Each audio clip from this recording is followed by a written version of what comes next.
Todos nós, um dia, vamos nos encontrar com Deus. Portanto, devemos estar preparados com a salvação que Deus mesmo providenciou. Vou ser breve e objetivo para que você entenda como pode ser salvo e ter a certeza disto. Um forte borbulho foi seguido por várias ondulações, e então a água abaixo do cais ficou alma.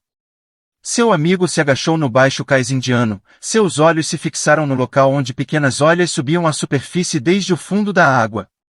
De repente, uma cabeça preta surgiu e um par de olhos brilhantes olhou para cima. Em seguida, o velho mergulhador indiano caçador de pérolas subiu até o cais, sorrindo e sacudindo a água de seu corpo reluzente e oleado. Amigos!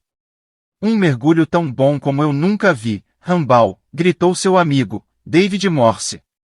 Olhe só para esta, disse Rambal, pegando uma grande ostra de entre seus dentes.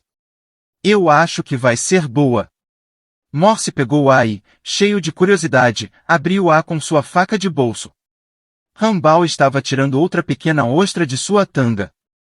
Rambal! Olhe! Exclamou Morse. É um tesouro. Sim, é boa, disse o mergulhador dando de ombros.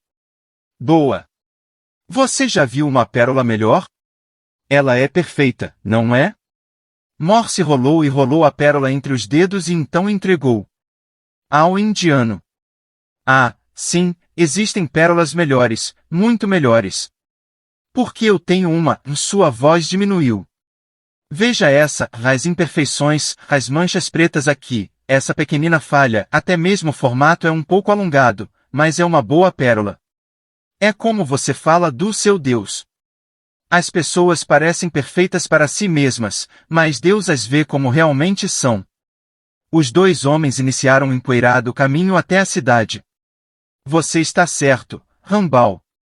E Deus oferece uma justiça perfeita a todos que simplesmente crerem e aceitarem sua oferta gratuita de salvação por meio de seu amado Filho. Mas, Senhor, como eu já disse a você muitas outras vezes, isso é fácil demais. Eu não consigo aceitar isso. Talvez eu seja muito orgulhoso. Eu preciso trabalhar para ter meu lugar no céu. Ah, Rambal. Você não vê, você nunca irá para o céu dessa maneira. Existe apenas um caminho para o céu. E veja, Rambal, você está ficando mais velho agora. Talvez esta seja sua última temporada de mergulho para caçar pérolas. Se você quer ver os portões de pérola do céu, você deve aceitar a nova vida que Deus oferece a você em seu Filho. Aprontando-se minha última temporada. Sim, você está certo. Hoje foi meu último dia mergulhando. Este é o último mês do ano, e eu tenho preparativos a fazer. Você deveria se preparar para a vida que está por vir. É isso que eu vou fazer. Você vê aquele homem lá? Ele é um peregrino, talvez indo para Mumbai ou Calcutá.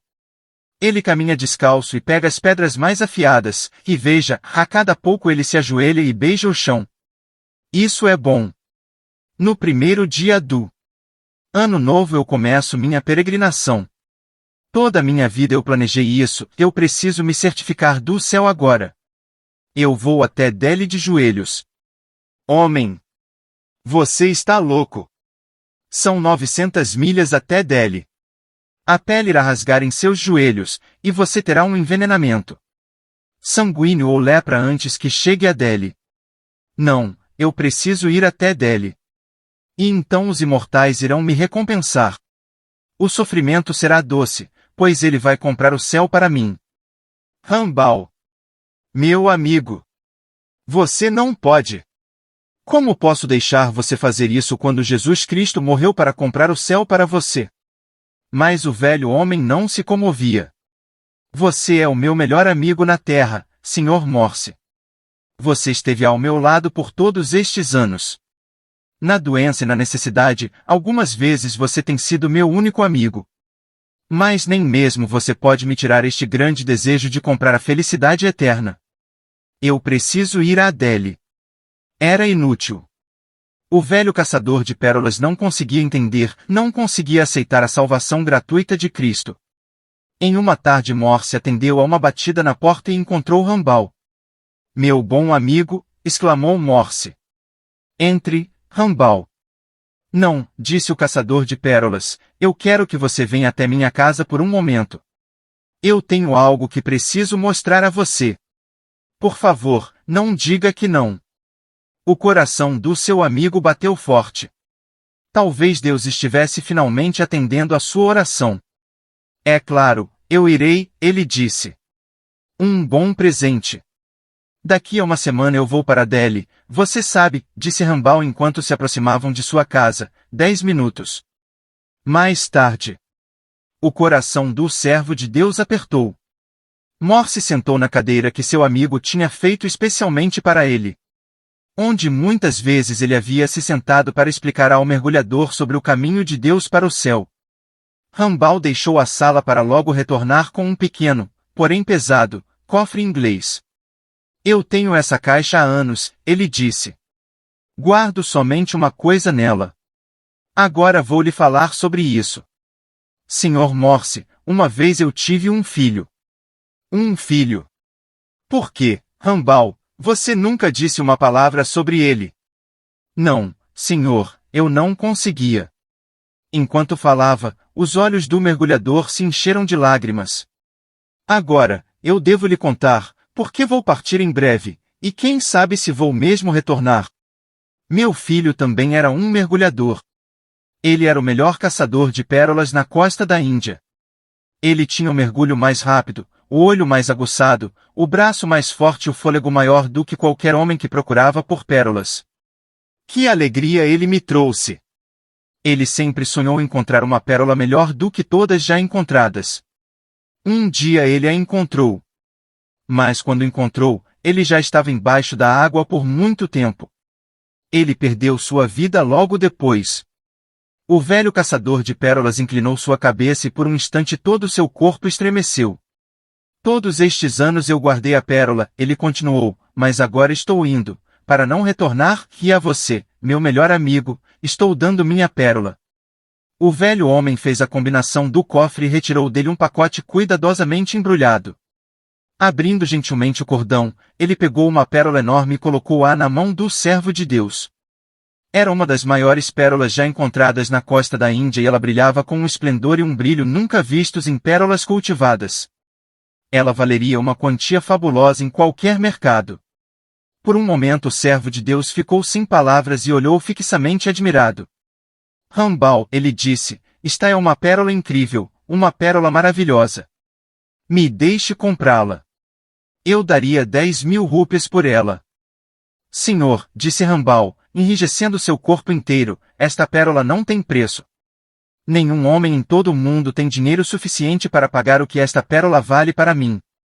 No mercado, 1 milhão de rúpias não poderia comprá-la. Eu não vou vendê-la. Você só pode aceitar como um presente.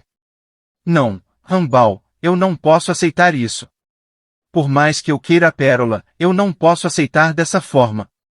Talvez eu seja muito orgulhoso, mas assim é fácil demais. Eu preciso pagar por ela ou trabalhar por ela. O velho caçador de pérolas estava chocado.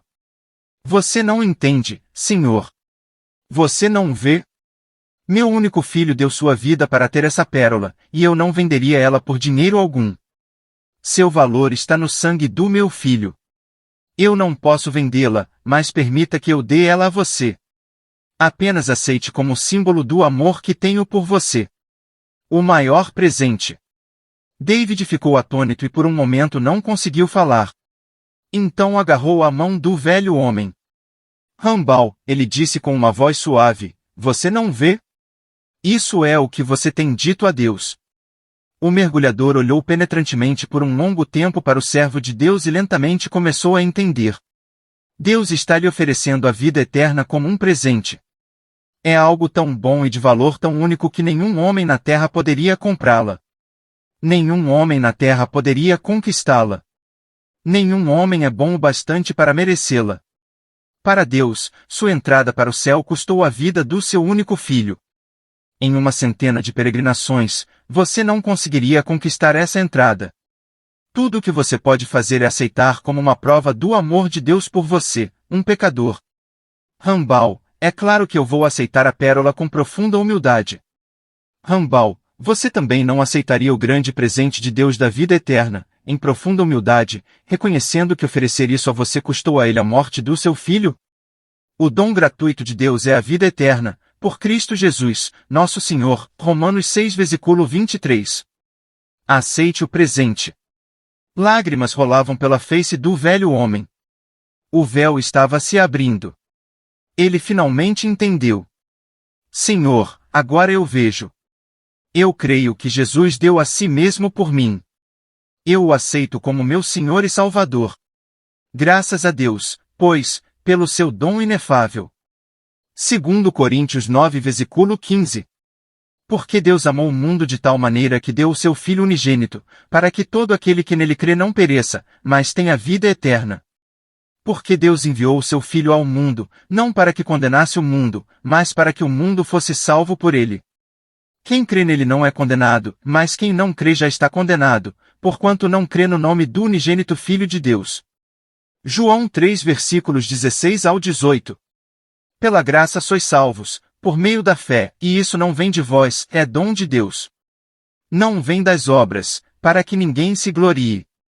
Efésios 2, versículos 8 e 9. De acordo com a Bíblia, há somente uma condição para a salvação, fé. Ao todo, as palavras fé e crer ocorrem na Bíblia cerca de 500 vezes.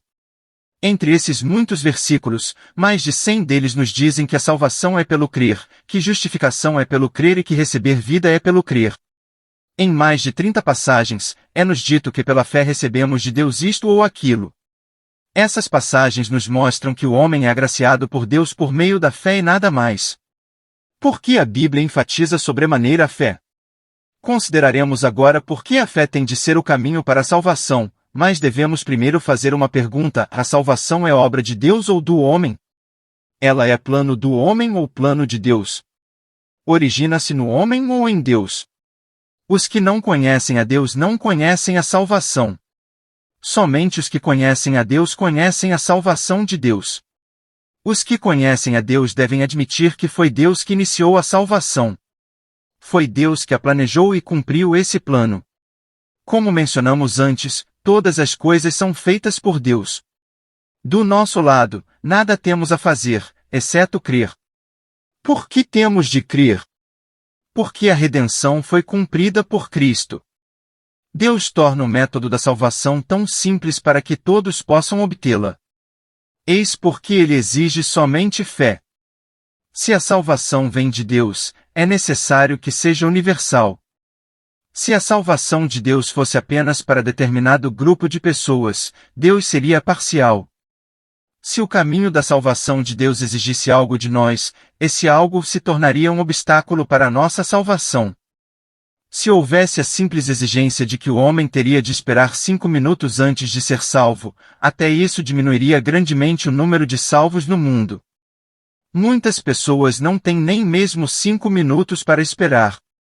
Deus não poderia exigir sequer justiça perfeita. Se ele exigisse justiça em apenas uma coisa, talvez você pudesse cumprir essa justiça, mas centenas de milhares de pessoas na Terra poderiam não ser capazes de fazê-lo. Se esse fosse o caso, a salvação não seria tão simples. Você não tem de fazer coisa alguma, pois Deus já fez tudo em seu Filho. Ele lidou com os nossos pecados em seu Filho. O Filho de Deus levou todos os nossos pecados. O que cobra o pagamento tornou-se o que paga. O que foi ofendido tornou-se o que sofreu pela ofensa. O juiz tornou-se o réu. A cruz do Senhor Jesus não é para satisfazer nosso coração. Ela é para satisfazer o coração de Deus. A quitação do débito satisfaz o coração do credor ou do devedor. Se Deus sente que algo é suficiente para ele, nós também devemos sentir que é suficiente. Deus é justo. Se ele diz que a obra do Senhor é capaz de redimir-nos do pecado, ela certamente é capaz de redimir-nos. É irrelevante você pensar que tal obra é suficiente ou não. O que importa é que Deus acha que tal obra é suficiente. A questão não é apenas se o valor foi pago ou não. O que importa é se o credor considera o valor pago ou não. Se o valor pago satisfizer o coração dele, você não terá problemas. Gostaria de poder repetir isso uma centena de vezes. A obra do Senhor Jesus não é para satisfazer nosso coração. A obra do Senhor é primeiramente para satisfazer o coração de Deus. É Deus que ordena o julgamento dos pecados. É Deus que exige que os pecados sejam tratados. Foi Deus que disse que sem sangue não há remissão de pecados. Se Deus fosse indiferente, o sangue seria desnecessário. O sangue está ali porque Deus se preocupa com isso. Se Deus fosse indiferente, a cruz seria desnecessária. Existe a necessidade da cruz porque Deus é justo. O Senhor cumpriu toda a obra na cruz. Então, Deus o ressuscitou dentre os mortos. A ressurreição do Senhor Jesus é a prova de que Deus ficou satisfeito com a obra do Senhor na cruz. Embora não entendamos como a cruz satisfez o coração de Deus, sabemos que Jesus de Nazaré foi ressuscitado da sepultura. Foi a morte de Jesus de Nazaré que os apóstolos pregaram por todo o mundo? Você ouviu tal evangelho? Nunca ouvi tal evangelho. Eu os vejo indo a todo o mundo para dizer aos outros que Jesus de Nazaré ressuscitou. Se ler o livro de Atos, você verá que os apóstolos não pregaram a morte de Jesus pelos nossos pecados. O que eles contavam às pessoas em todos os lugares é que este homem ressuscitou.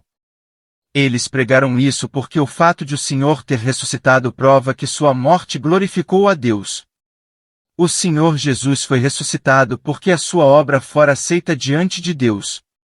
Sua redenção é completa e nós agora podemos ser salvos. Se a obra do Senhor não tivesse sido completada, ele teria sido deixado na sepultura. Assim, a ressurreição nada mais é que o Senhor Jesus satisfazendo o coração de Deus. O Senhor Jesus ressuscitou dentre os mortos.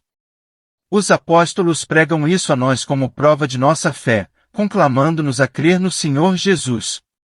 Por um lado, a salvação tem a ver com a morte do Senhor. Por outro, ela tem a ver com a ressurreição do Senhor. Sua morte é para quitar nosso débito e perdoar nossos pecados. Por meio desta morte, o problema de nossos pecados foi resolvido. Sua ressurreição é a prova de que sua morte satisfez o coração de Deus.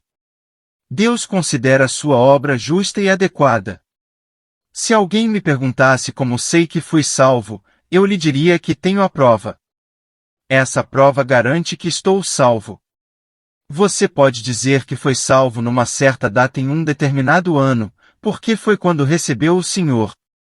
Então lhe perguntaria como você sabe que isso é suficiente. Pode dizer que confessou seus pecados naquele dia, mas como sabe que a confissão foi suficiente? Você pode dizer que chorou por seus pecados naquele dia, mas como sabe que suas lágrimas o limparam de seus pecados? Pode dizer que se arrependeu, confessou seus pecados e aceitou o Senhor Jesus, mas como sabe que esse arrependimento, confissão e receber o Senhor foram suficientes? Se me perguntasse, eu lhe responderia que realmente fui salvo por causa da morte do Senhor, mas sei que fui salvo por causa da ressurreição do Senhor. Meu amigo, você deve diferenciar uma coisa da outra. Fui salvo por causa da morte do Senhor, mas tenho a segurança e o pleno conhecimento de que fui salvo por causa da ressurreição do Senhor. Quando entrego o dinheiro, quito meu débito. Sei que quitei o débito porque tenho um recibo. Graças a Deus, pois ele nos deu uma prova e um recibo. Seu Filho pagou o débito por todos os nossos pecados na cruz, e por meio da sua ressurreição, ele nos avisou que a questão foi totalmente resolvida. Assim, toda a obra do Senhor foi cumprida. E, o carcereiro, todo trêmulo, se prostrou ante Paulo e Silas. Disse: Senhores, que é necessário que eu faça para me salvar? E eles disseram: crê no Senhor Jesus Cristo e serás salvo. Atos capítulo 16 versículos 29 ao 31.